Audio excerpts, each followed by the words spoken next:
Hi, welcome to Building Stronger Men, and I am the alpha male, your cool uncle, the man that wants to have those serious one-on-one conversations that you can only have inside your living room. Today I have something special for you. A dear friend of mine stopped by. Her name is Yoel, and she's going to tell us a harrowing tale of how she escaped a alcoholic, abusive husband and where she's at now. It's probably about to be two parts, but I just beg you guys to stick with us for this first part as you listen to her. So I'm going to go on ahead and let her take it away. Yoel? Hi, I'm Yoel, and this is my story, my testimony of being married to an abusive, alcoholic husband. And this is how we met, how I married him, and ultimately divorced him. So, how did we meet? Well, I was actually living in Miami at the time, and I was dating his brother. And it was a very dysfunctional relationship. He was he was a womanizer, and you know we I didn't even know the concept of no sex before marriage type thing. And in truth, there was there was a lot that went wrong. I mean, we unfortunately, there was, when you deal with unprotected sex, there is STDs and all of that.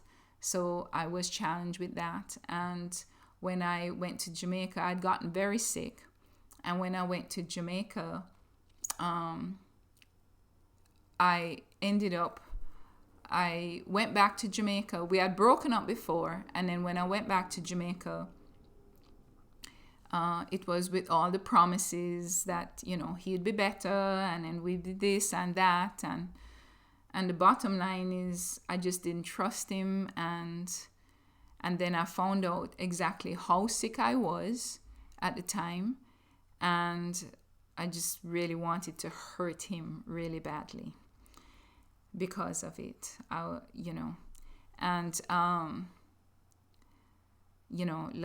when I went to the doctor, he said some amount of things. Like, he says, you have like 13 things that's not supposed to be living inside of you.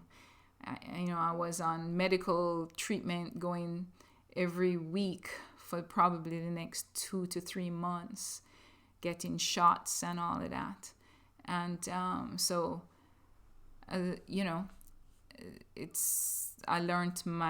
I thought I learned my lesson about the no sex before marriage. I thought I'd just be better at it. But until Jesus really come into your life, you don't really know. So anyway, so he I wanted to hurt him. So young brother comes along, and young brother shows, is that shoulder to cry on. And he, showing appreciation, and one thing lead to another. And then I'm seeing me and young brother is having a quote unquote an affair at this point behind older brother's back. And when you start doing things in deception, that's where the enemy truly gets you in bondage. Because when everything came out and it was very explosive, you have to choose sides. And I chose sides, and you have to stick with it. So my side was that I was going to stick with younger brother. So in Jamaica also, the issue of the womanizing and drinking, those are things that were very acceptable in Jamaica. And again, when you're doing things in the closet, behind in deception, it just is this spiral, just goes downhill, downhill. The enemy just you're in this coil. He just is a stranglehold, and you don't know how to get out, you know. So anyway, when I decided to stay with brother and marry brother, there were signs before marriage that there was a drinking issue. But when you're not exposed to a drinking issue, you don't know what to do with it, because in that society, it's kind of accepted. Everybody drinks. What is she complaining about? Doesn't he come home? Doesn't he bring a good livelihood? Why is she complaining? Well, the complaint is that when you there are different incidences. I could name several, but the out of control, the choosing to drink, and there was weed smoking, not just and here it is that California is now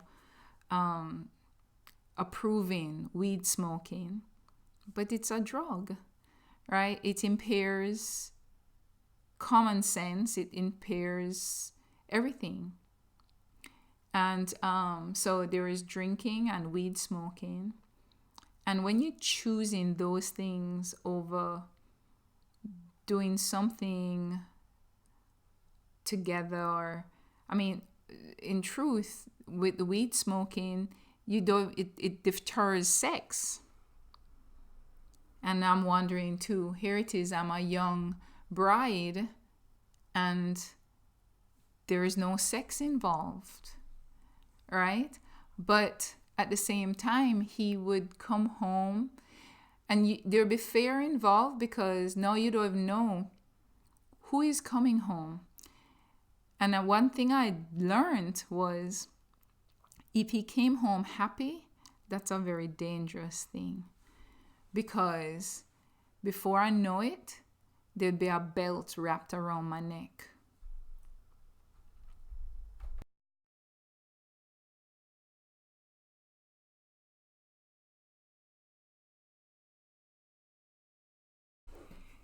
So the first incident, I don't exactly remember what caused the first incident, but I remember what transpired out of it. I remember I didn't want to let him into my apartment, because maybe he was not properly coherent at the time. And actually I lived downstairs my parents' house. It's a big house, and so I had an apartment downstairs, but it's soundproof, But at the same time, I remember we have these glass louvered windows, and he got so angry that he was smashing those windows trying to get in to my apartment. And I told him to leave. And of course, any of these types of incidences, they're always so very sorry afterwards. And but as I said, I don't remember what exactly triggered it. I just remember what happened, the shattered glass. And well, we knew it was the drinking, but it didn't, there didn't need to be any particular kind of trigger.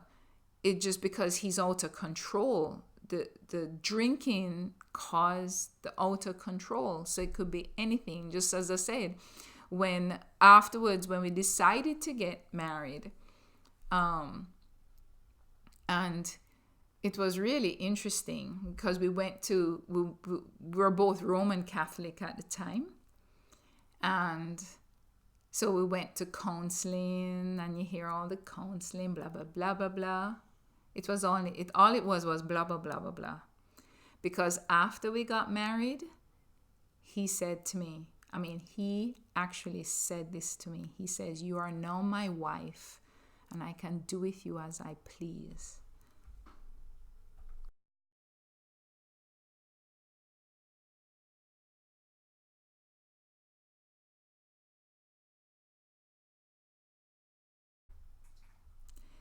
So his drinking pattern would be that every evening they would go play football, which is soccer, and it's a whole, the whole guy thing, the friend thing, and then afterwards, then they have to stop at the bar, and they stop, they'll drink. Honestly, I don't think anybody drank less than 6 beers, and this is Red Stripe, okay, and this is not the import version. So then then that's when he comes home, and you don't know what's going to come home. So when I think of the worst incident that happened, there's 2 that just really stood out in my mind. Was the time that, as I said, he came home happy, and then before you know it, there was a belt around my neck. And I'm realizing that I'm fighting for my life because you can't breathe. So I had to fight at that point just to get my breath. And then the last straw was when my son was delivered the 2nd of January. And I think it was Christmas Day or something like that. We were coming from somewhere.